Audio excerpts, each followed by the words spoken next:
J'ai ouvert cet espace de parole autour du bien-être, de l'émotionnel, de l'estime de soi et tout ce qui touchera à la photographie thérapeutique et la photothérapie. Et chaque jeudi, je reçois un invité ou une invitée pour partager sa vision, son expérience, sa sensibilité, des mots pour mettre en lumière ce qui parfois reste dans l'ombre, pour parler vrai et peut-être vous offrir des clés, des prises de conscience ou juste un moment doux et inspirant. Ici, on va parler avec le cœur, on écoute, on échange, on ressent. Merci d'être là et bienvenue dans ce nouvel espace de connexion. Donc, mon tout premier invité, je vous l'ai dit plusieurs fois, c'est Gaël Korkeakowski. Et oui, moi j'y arrive, je me suis entraînée. C'est quelqu'un que je connais depuis de nombreuses années, 11 ans, hein, puisque c'était un an avant qu'on s'est rencontrés pour la première fois. Gaël, aujourd'hui, il est coach en développement personnel sous l'enseigne Valorisez-vous. Nous, on s'est rencontrés pour son mariage avec Emeline, que nous saluons, qui nous regardera après parce qu'elle travaille. Euh, on ne s'est pas revu tant que ça après le mariage, mais ensuite il y a eu quelques épreuves de vie particulièrement dures qui ont profondément transformé leur vie à tous les deux. Et c'est pour cette raison et son approche du développement personnel que je souhaitais l'inviter aujourd'hui. Parce qu'il incarne avec justesse le chemin de la résilience et qu'il a beaucoup à nous transmettre sur la manière dont les expériences bouleversantes de nos vies euh, peuvent façonner notre rapport aux émotions. Donc aujourd'hui, on va parler de résilience, de gestion émotionnelle, de reconstruction et surtout d'humanité. Bonjour Gaël. Bonjour Priscilla, merci. Alléluia. Merci pour On y cette est invitation. de rien, ça me fait plaisir. Euh, alors, tout le long, je vous invite à nous mettre des commentaires. Je vais essayer de les suivre et si vous avez des questions, de les poser. Je vous garantis pas d'arriver à tout poser, mais au pire du pire, on y répondra après dans les commentaires. Avec Gaël, hein, Gaël qui adore les réseaux sociaux. Oui, oui, ma passion. Alors, on a un bisou de Emmanuel. Donc, je te le passe. On a un Je suis là de Émilie. Merci d'être là. Émilie, qui est ma community manager. Et pour le moment, c'est tout. Alors, pour commencer, Gaëlle, peux-tu te présenter en quelques mots et nous dire ce qui t'a amené à devenir coach en développement personnel? C'est quoi le chemin? Alors, déjà, pour commencer, je suis d'accord avec le commentaire de Manu qui nous a fait une introduction digne d'une journaliste. Et c'est assez difficile de rebondir après ça. En C'est effet, sympa. il y a eu beaucoup de choses qui sont arrivées dans ma vie, beaucoup d'épreuves, beaucoup de chemins, des belles rencontres aussi. Et comment on fait pour devenir coach en développement personnel, ou du moins quel a été mon point de décision, ça a été principalement deux choses. La première, c'est le fait que j'aime profondément l'humain. J'aime les gens, tous les gens. Ceux qui vont bien, ceux qui vont pas bien, ceux qui font des belles choses et aussi ceux qui font des conneries. J'aime tous les gens. À chaque fois que je rencontre quelqu'un, pour moi, je rencontre un nouvel univers. Et pour moi, c'était la base même de ce nouveau point de départ.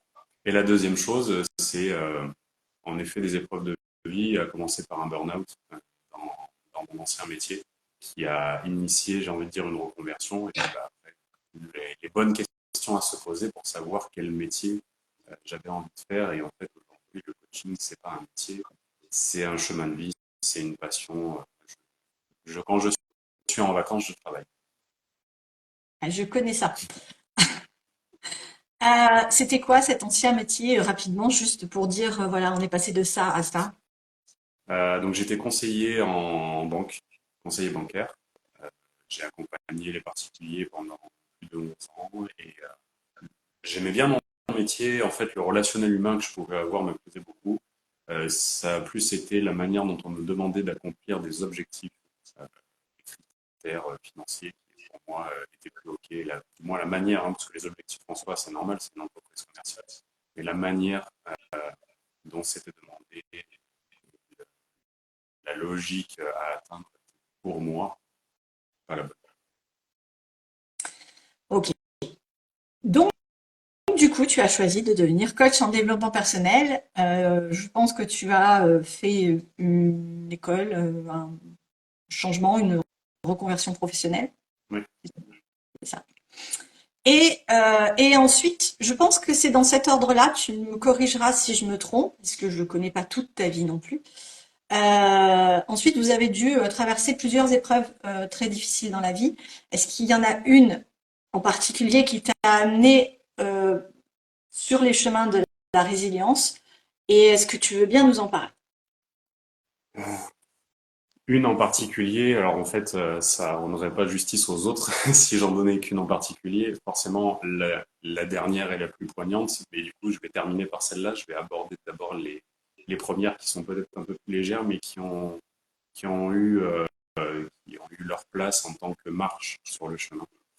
Euh, la première étant la dépression et le décès de ma mère alors que j'avais que 25 ans, qui amène en fait, je suis passé de enfant à adulte très rapidement. Ma mère en dépression, je ne vais pas dire à empêcher mon adolescence, mais à amener directement à passer à l'âge adulte avec cette prise de responsabilité que j'ai longtemps essayé de fuir. Et en fait, avec le décès de ma mère, bah, c'est d'un coup, je me retrouve comme un joueur de poker avec des cartes en main, et puis bah, maintenant, vas-y, joue quoi.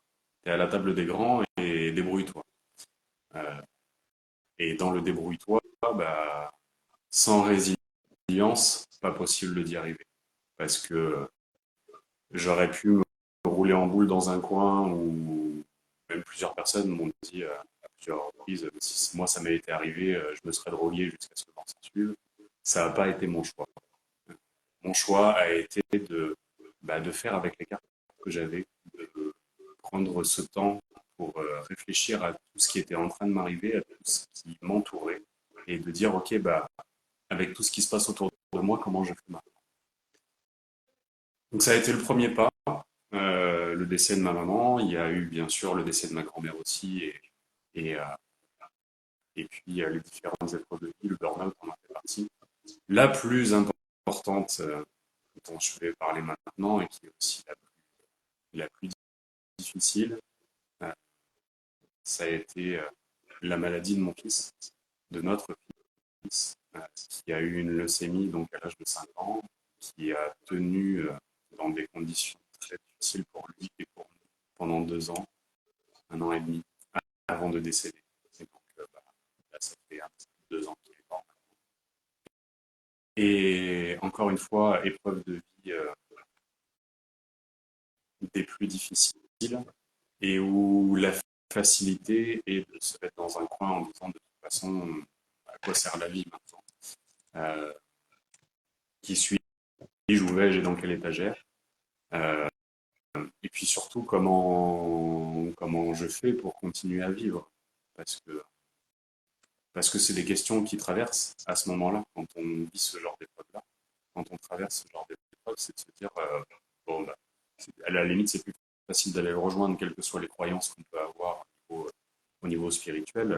Euh, c'est bon, enfin, j'ai fait mon chemin, quoi, je l'ai accompagné, donc maintenant je vais aller le rejoindre, ce sera plus simple. C'est des choses qui traversent notre esprit, à ma femme comme à moi, peut-être même à notre fille aussi. Euh, mais c'est pas notre choix. Et la résilience, elle est là. La résilience, c'est cette capacité à se dire que de toute façon, euh, quoi que ce soit qui se passe, on va faire avec. Et on, d'une manière commerciale, très souvent, on emploie ce terme de comment on fait pour transformer une crise en opportunité. Ben, je ne vais pas dire que les épreuves de vie deviennent une opportunité. Je vais juste dire que la résilience, c'est à quel point, avec ce qui nous arrive, on est capable de faire. Comment on peut faire avec et, et comment on se construit et pas on se détruit. Effectivement, quand on a ce genre d'épreuve, alors, attends, je m'excuse, on me signale, et Mm. effectivement, moi, c'est également le cas que ton son coupe un petit peu. Je ne sais Oui. pas si c'est pareil pour moi. Est-ce qu'on peut essayer sans les écouteurs, voir si c'est mieux? Ça donne quoi là? Alors, ça a l'air mieux, mais redis-moi quelque chose. Ah, oui, si je parle maintenant comme ça, c'est mieux? Oui, c'est mieux. Ok. Vous nous direz si c'est mieux pour vous aussi, s'il vous plaît. Alors, je disais effectivement quand on parle de ce genre d'épreuve, que la perte d'un enfant, euh, je pense que tout le monde se dit que c'est un peu le pire de ce qui peut arriver dans la vie. Moi, je vous ai suivi pendant cette période-là un peu de loin et à chaque instant, j'ai toujours été incroyablement étonnée de votre résilience et de la manière dont vous avez porté tous les deux clairement ensemble cette épreuve de vie et la manière également à aujourd'hui euh, sur lesquelles vous avez rebondi. Euh, Toi, en étant coach de développement personnel et donc en t'occupant des émotions des autres, alors que quand même, tu as un bon petit sac de ton côté, et, et donc Emeline, dont je vais en parler quand même parce que elle a rejoint donc l'équipe des dons du sang, sachant que Léandre était atteint d'une leucémie et qu'il a eu de nombreuses fois besoin de sang. Et vous êtes quand même bien placé pour savoir que c'est pas si simple, effectivement, d'avoir des dons de sang. Et donc on va en parler également parce que si on peut réveiller quelques consciences, ça, ça fera plaisir à Emeline de toute façon, et à toi aussi, euh, de rappeler qu'il est important de donner son sang, ses plaquettes, son plasma. Au niveau des émotions, quel est le rapport à tes émotions à toi pendant ces périodes de crise et comment, entre gros guillemets, tu gères? Euh, il y a la réponse drôle, c'est je suis schizophrène. Euh, la vraie réponse, c'est en fait la raison pour laquelle j'ai posé les différentes marches, bien sûr qu'il y en a d'autres, hein, mais les différentes marches que j'ai eues. Ça coupe toujours autant. Alors là, je sais pas faire. Non. Mais en fait, c'est quand tu parles un peu vite, mais on t'entend quand même, hein. C'est juste que ça coupe un petit peu. Alors attends, on va refaire ça déjà. Peut-être que là, ça marchera mieux. Pour l'instant, ça a l'air. Donc, je disais que les différentes épreuves euh, amènent à aider à cette résilience. C'est-à-dire que je pense sincèrement que si Émilie n'avait pas vécu ce qu'elle a vécu dans sa vie avant la naissance de Léandre, si j'avais pas vécu ce que j'avais vécu dans ma vie avant la naissance de Léandre, on n'aurait pas été capable déjà de faire ça. Si j'ai pris le temps tout à l'heure de parler des différentes étapes qui ont mené à cette résilience, c'est parce que ces étapes ont été importantes dans la manière de construire cette résilience. Et en fait, aujourd'hui, euh, quand je dis en rigolant je suis schizophrène, c'est parce que j'ai appris comme une compétence, un savoir-être, le fait d'être capable de mettre totalement mes émotions de côté quand il se passe quelque chose et qu'il y a besoin de gérer. Euh, et là, rien que le fait de repenser à un événement, les émotions montent tout de suite, et hop là, voilà. C'est capable de mettre cette barrière, ce frein pour arriver à le gérer. Euh, c'est quelque chose qui aujourd'hui fait que moi aussi je suis suivi, parce que du coup je ne m'autorise pas les émotions. Je ne Oui. m'autorisais pas moi les émotions, je le fais beaucoup plus facilement maintenant. Mais ça a été une force. Ça a été une force pour moi d'avoir cette capacité à mettre mes émotions de côté pour pouvoir être focus sur ce qui se passe vraiment, sur le faire, euh, ce qui est mon émotion maintenant. Je pense que quelque part, tu parles d'une certaine dissociation, Oui, mais tout en étant un peu conscient et en l'utilisant pour justement que les émotions ne t'avalent pas, ne t'absorbent pas, et pouvoir continuer à gérer la vie tout en, je pense, tu me diras si j'ai tort, mais à côté de ça, en t'occupant de ces émotions, mais au rythme qui te convient. C'est ça. C'est-à-dire qu'en fait, on accompagne un enfant qui est en hôpital malade, avec un pronostic vital engagé.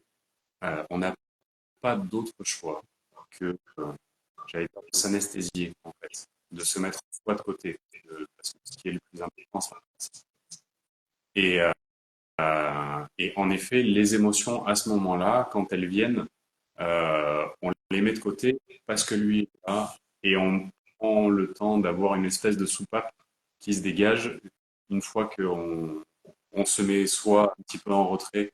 Avec ma femme, on a fonctionné en alternance, présent avec lui et puis pour à la maison, présent aussi avec lui. Et en fait, c'est dans ces moments où on n'était plus avec lui qu'on s'autorisait à lâcher. D'ailleurs, ce qui est Oui, voilà, très présent pour nous, entre ma femme et moi, c'est justement ce côté jamais lâcher tous les deux en même temps, bizarrement. C'était pas calculé. Jamais lâcher tous les deux en même temps, il y en a toujours un des deux. oui. Puis il y en a toujours du coup un des deux qui peut épauler l'autre. C'est quand même, c'est quand même effectivement mieux que de s'écrouler les deux en même temps. Quelles sont les ressources, les pratiques qui vous ont ou t'ont le plus aidé à traverser ces moments et que tu pourrais recommander lecture, thérapie, spiritualité, outils, ce qui te vient. Mm. Euh, la première chose, c'est de ne pas s'éloigner des personnes chères et qui ont une capacité d'écoute. Quand une capacité d'écoute, c'est une vraie capacité d'écoute. C'est pas des personnes qui vont vous écouter pour donner un conseil, c'est des personnes qui vous écoutent, point. Juste parce que vous avez parlé. Quand on traverse des périodes difficiles, en fait, justement ce sac, ce gros bagage qui est plein, et on a besoin de le lâcher un peu de temps en temps, de pouvoir le poser. Et les personnes qu'on a autour de nous, et on a tous au moins une personne qui a cette capacité-là, à avoir une écoute bienveillante, une écoute active, sans jugement, sans, euh, sans vouloir donner un avis ou un conseil, juste à écouter. Et ça, c'est vraiment une ressource externe précieuse. Alors, c'est bien parce que c'est vraiment le truc que je mets le plus souvent en avant, moi, dans mes séances et dans mon travail en règle générale, l'écoute active. Vraiment, apprenez à avoir cette écoute, euh, vraiment avoir cette possibilité de déposer sans avoir le retour, sans avoir des idées, sans avoir quelque chose de ce style-là en face. Ça fait du bien et ça évite qu'on ait ce moment de jugement. Emmanuel dit que avoir un Gaël dans sa vie, quand on vit un truc moche, c'est-à-dire un truc de merde, c'est très très important. Oui, parce que bon, bah, tu as ce don, on va dire, mais en fait, c'est quelque chose qu'on apprend à écouter les gens pour les écouter. En tant que coach, mais en tant qu'ami également. Euh, on va revenir sur ta partie de coach, vraiment, parce que on va dire que tu es devenu coach quand exactement? C'est quand la période où tu es devenu coach? Je suis devenu coach au moment du Covid, par hasard. J'ai fait ma certification de coach entre janvier 2021 et mars 2022.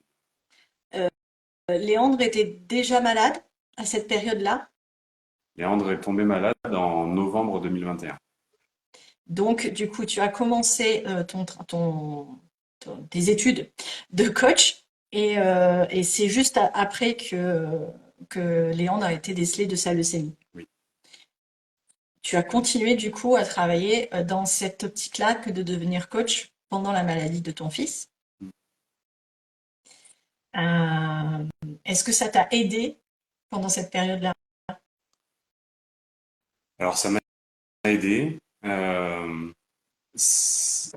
fait, c'est aussi le côté de ce métier-là, c'est que au moment où on apprend pour les rendre, je suis sur la phase finale de ma certification de coach, donc je suis avec des personnes qui sont déjà maîtres praticiens en PNL, on reviendra dessus si tu veux, la PNL, euh, et qui donc ont déjà quand même un minimum de bagage, en plus des enseignants et des encadrants. Et en fait, dans les périodes où on va en immersion pour travailler le coaching, pour finir d'apprendre et valider la certification, je me retrouve entouré d'une vingtaine de personnes qui savent écouter. Point. Et donc ça, oui, non seulement ça a été une ressource pour moi, mais en plus de ça, c'était aussi pour moi un chemin que je voulais acter. C'était une reconversion qui a été financée par Transition Pro. Et il y avait un côté engagement personnel dans le fait que je voulais aller au bout de ça. Bien sûr que ça s'est fait avec de la négociation et avec, j'aurais pas pu le faire sans l'accord d'Emeline parce que parce que c'est un chemin qu'on a vécu ensemble. Et on s'est arrangé pour que les moments où je devais être en formation, elle était auprès de Léandre, et puis après, je prends le relais. Et il y a eu aussi un accord avec le centre de formation qui était compréhensif, ô combien compréhensif dans ce qu'on fait. Ok. Aujourd'hui, tu es coach à plein temps. Tu reçois des personnes qui veulent travailler sur leur émotionnel, sur leur vie, sur leur travail, sur leurs allergies, sur quoi d'autre? Oui, l'émotionnel est de toute façon très présent parce que ce que j'identifie quand même assez régulièrement dans la plupart de mes coachings, c'est qu'en Occident, on ne sait pas s'occuper de ses émotions. Euh, donc, c'est une partie qu'on ne peut pas voir en fait. On ne peut pas voir que son collègue de boulot il est triste. On ne peut pas voir que la personne qui travaille dans le bureau que nous, elle a peur, et on ne peut pas voir que son patron il est en colère. Donc, ça laisse très peu de marge. Donc, bien sûr que l'émotionnel est quelque chose qui est au centre de mes coachings, mais très souvent les gens ne rentrent pas par là. Ils rentrent plutôt par je veux arrêter de faire quelque chose que j'aime pas faire, ou je veux me mettre à faire quelque chose que j'arrive pas à faire. Exemple, prise de parole en public, je n'y arrive pas, ça me fait peur. Exemple, je veux arrêter de fumer, ou j'ai une allergie, j'aimerais plus d'allergie. Euh, et le point sur lequel je travaille beaucoup, le point sur lequel je travaille beaucoup, c'est la confiance en soi.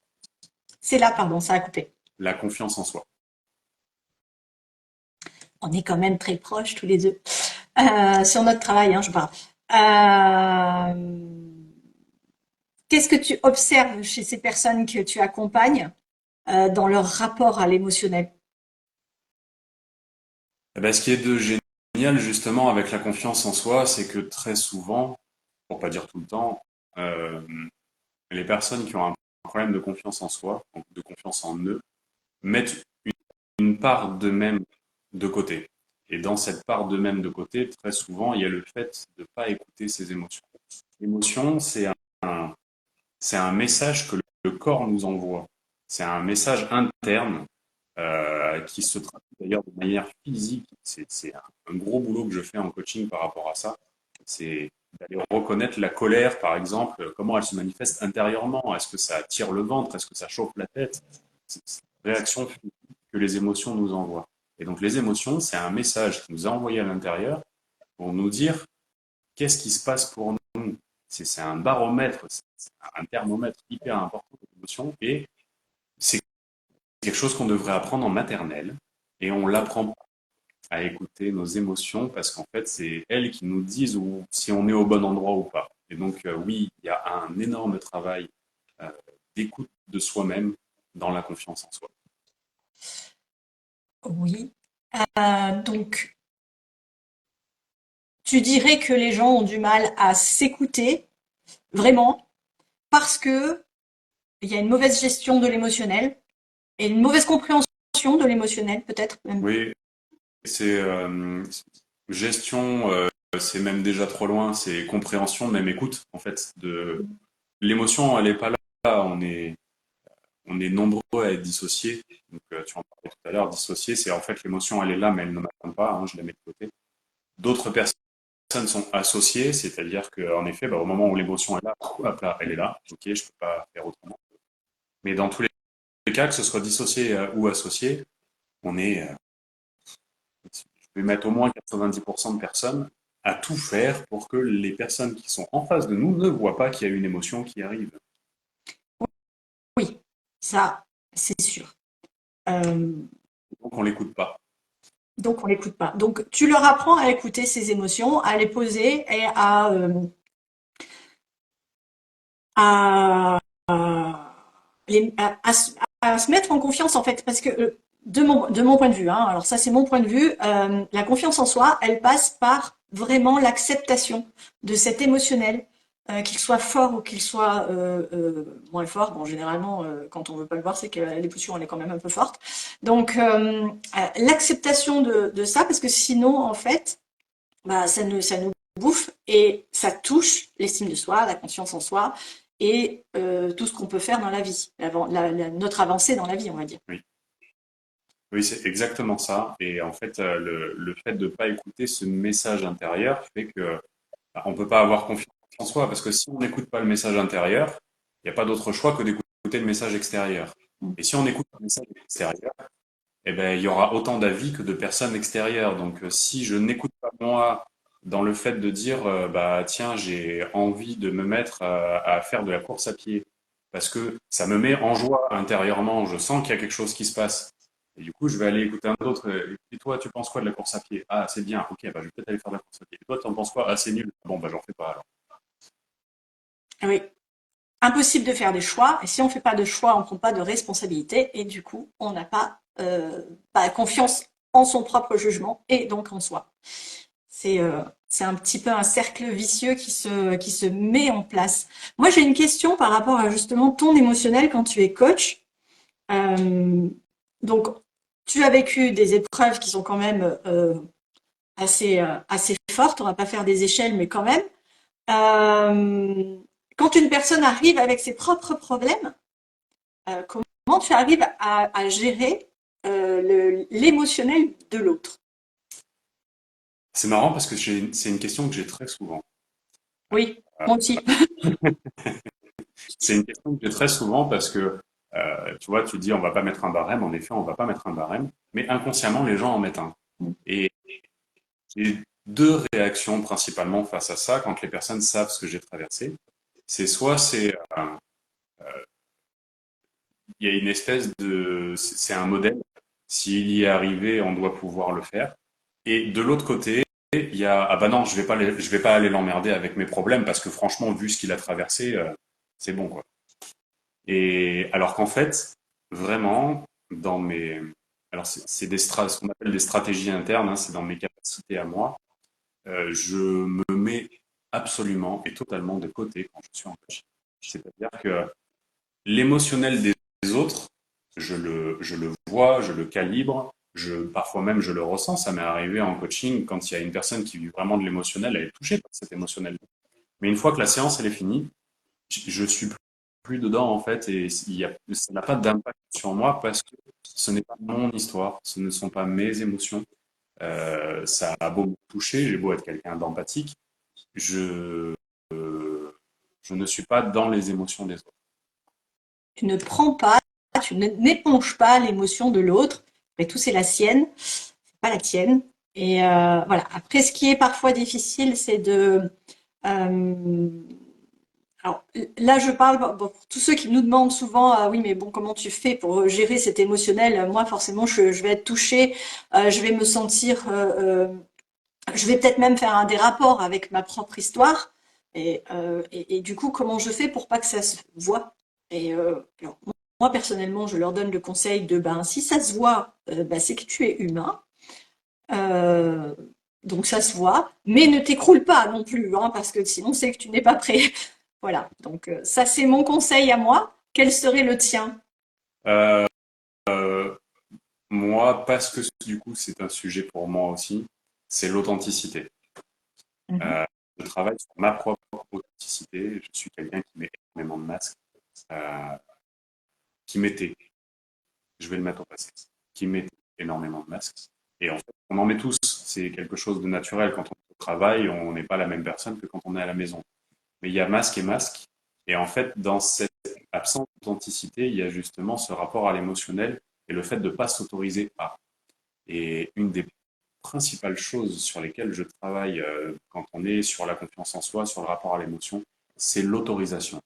Il y a des choses qui sont ancrées quand on est jeune, il y a des choses qui sont ancrées quand on est à l'adolescence ou même en grandissant, qui nous, on s'interdit nous-mêmes, c'est des croyances, c'est des choses qu'on a vécues, on s'interdit de montrer, ou voire même de vivre telle ou telle émotion. Il y a des personnes, j'en ai pas mal en coaching, qui ont un gros problème de rapport à la colère. La colère, soit du coup elle devient explosive et la colère est prétexte à être le plus fort, soit la colère, je l'endors parce qu'elle n'a pas le droit d'être là, je n'ai pas le droit d'exprimer la colère parce que la colère peut être destructrice ou quelque chose de ce style-là. Soit c'est des personnes qui sont dans l'indignation, c'est-à-dire que la colère ne s'exprime pas, par contre ça va être un rapport froid, ça va être des pardon pour l'expression, une espèce de balai dans le... Mhm. Hein, On très, a compris, non? voilà, très, avec beaucoup de rectitude sur l'indignation en fait. Oui. Et tout ça ne fait que montrer, quel que soit le rapport, ne fait que montrer qu'il y a une autorisation par rapport à la colère qui n'est pas la bonne. Le travail que je propose aux gens, et donc dans les conseils que je pourrais donner là tout de suite, c'est quelle autorisation vous vous donnez à vivre chacune de vos émotions pleinement, authentiquement. Et en fait, les autres, on s'en fout. Oui. Ça, c'est une bonne phrase. Je vais la garder. Euh, du coup, est-ce qu'il y a une croyance, une phrase ou un message qu'on t'a transmis un jour à toi et qui t'a profondément aidé à avancer? Oui, là, je fais appel à ta mémoire, là, d'un coup, comme ça. Ouais, alors il y a quelque chose qui est très présent, qui m'a été donné par ma mère, et je sais, pour en avoir discuté il y a quelques années avec mon ancien voisin. Elle a même donné ça à mon ancien voisin aussi. Il l'a pris aussi pour lui. Ça a été donne-toi les moyens d'être qui tu veux être. Très chouette phrase. Ouais. Alors au départ, moi j'avais pris ça comme je veux être banquier, donc je vais tout faire pour faire les bonnes études, passer les bons machins pour pouvoir être banquier, etc. Et en fait, c'était pas là-dessus qu'était le message. Donne-toi les moyens d'être qui tu veux être. Moi, je veux être quelqu'un de libre. Je veux être quelqu'un de joyeux. Je veux être quelqu'un qui prend du plaisir dans ce qu'il fait. Donc, comment je me donne les moyens pour ça? Dans le fait d'être libre, il y a aussi le fait de ne pas me limiter sur mes propres ressentis, mes propres émotions et de me faire confiance lorsque je ressens quelque chose. Dernièrement, je l'ai partagé d'ailleurs sur les réseaux sociaux, j'ai arrêté d'entraîner mon équipe de volley. Mm. Je suis qu'il y a une engagement hyper forte. C'est très difficile pour moi de mettre fin à un engagement avant que ce soit terminé. La saison est bien d'ailleurs presque finie et j'y ai mis fin avant. Donc j'ai mis un mouchoir sur mon engagement. Mais en fait, c'était plus OK pour moi. Je ressentais vraiment intérieurement qu'il y avait de la colère, il y avait de la peur, il y avait de l'indignation aussi, il y avait de la frustration. Tout ça, c'était plus OK pour moi de vivre tout ça. Je prenais plus de plaisir. Donc j'ai dit stop. C'est des choses qui en plus, auraient pu être mauvaises pour ton équipe, du coup, dans ce que tu allais transmettre. Donc, c'est plutôt une bonne chose et une bonne réflexion que de préférer se retirer plutôt que de transmettre ça. Mais c'est c'est bon pour moi, bon pour les autres et bon pour le monde. Parfait. Du coup, si toi, à ton tour, tu pouvais adresser un mot ou une phrase à une personne qui est au cœur de l'épreuve, qu'est-ce que tu lui dirais aujourd'hui? Euh, alors, ça peut être facile, hein, mais de se faire confiance. Oui.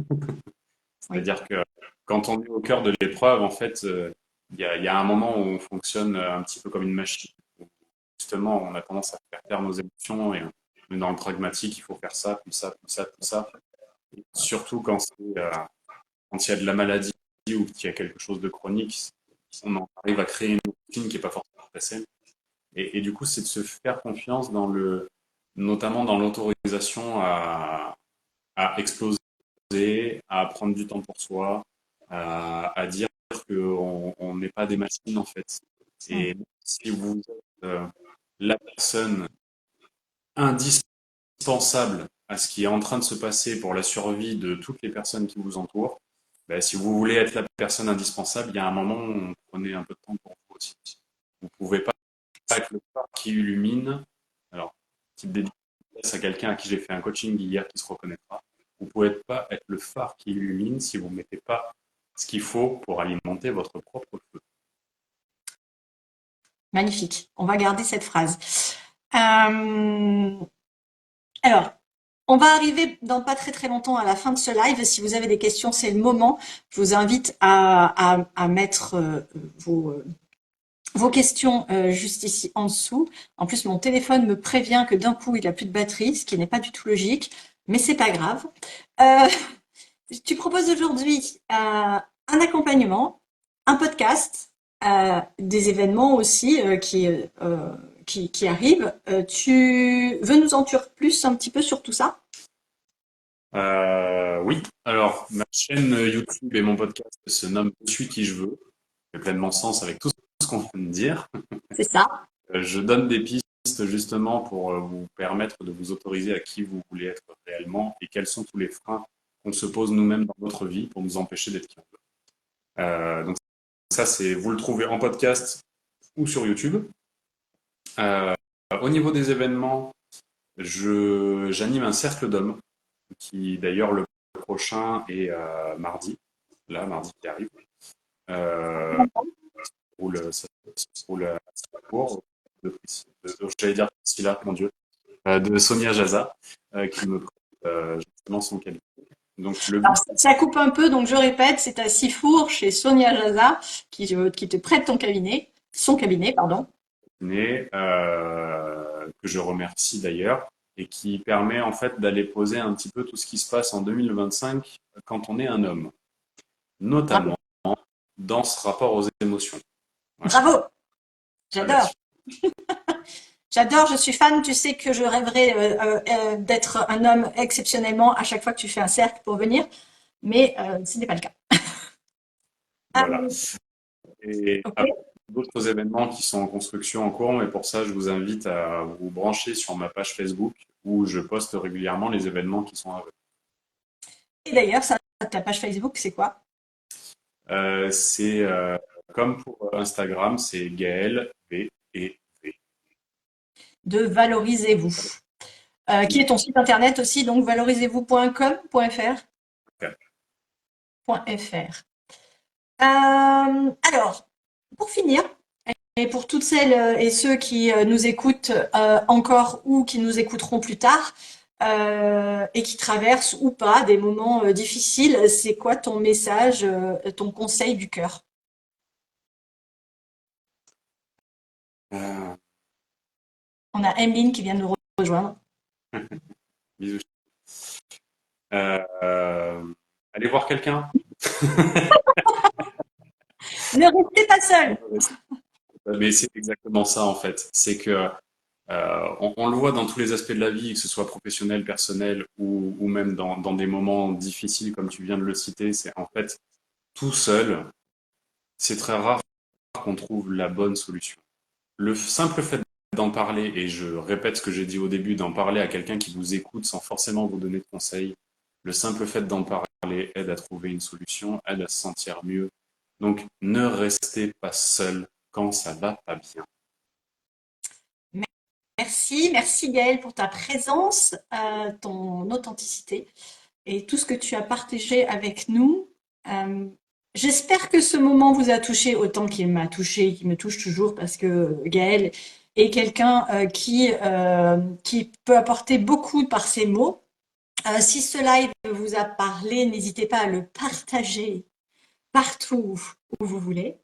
S'il ne vous a pas touché, partagez-le quand même.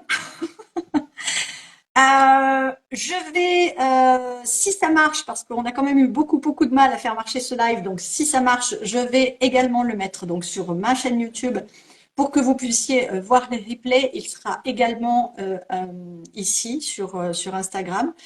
Bien évidemment, tout ça, si ça marche. Les liens sont en bio pour la chaîne YouTube. Et jeudi prochain, on aura le plaisir de retrouver Sarah Havel, qui est qui est photographe spécialisé en photothérapie. Et on parlera ensemble du corps, de l'image du corps et de la manière dont la photographie peut devenir un outil puissant de réconciliation de soi. Avec soi, de soi, je ne sais pas. Voilà, prenez soin de vous. Merci, merci, merci Gaëlle. Et à très bientôt. Maintenant, il va falloir que je raccroche et que je vois si ça fonctionne. Je vois. Merci à toi pour ton invitation, pour ce travail et pour ta confiance sur cette premier live. C'était logique pour moi de t'inviter dans les premiers. Merci, à très bientôt. Au revoir tout le monde. Merci à ceux qui nous ont suivis. Au revoir.